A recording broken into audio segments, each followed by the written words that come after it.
on va lier l'actualité finalement au livre. Et je vois par exemple que vous parlez de l'audiovisuel public, bien sûr, dans votre livre. Je vais juste vous lire, vous savez qu'il y a une commission d'enquête parlementaire qui va commencer dans quelques jours sur l'audiovisuel public.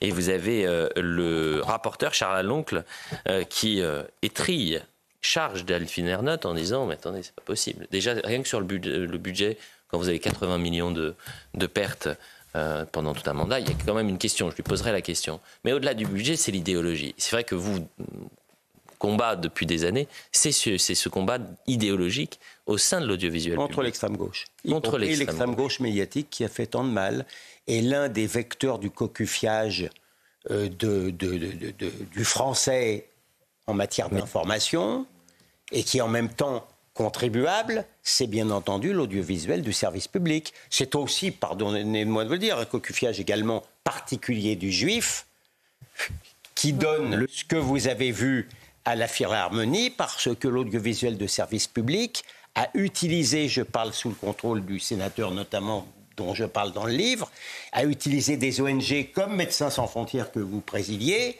et qui étaient aux mains du Hamas, comme vous en avez rapporté.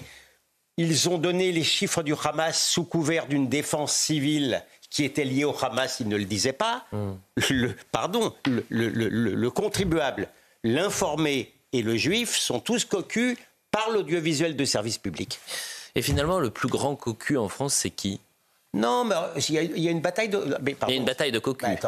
Le cocu qui vous parle a quand même 4 paires de cornes au-dessus de la tête. Je suis cocu en tant que Français par rapport à l'immigration, et vous avez vu la démonstration de Mme Najat, c'est invraisemblable. Je suis cocu en tant que blanc par rapport à le racisme anti-blanc, et vous avez vu la performance de Mme Obono.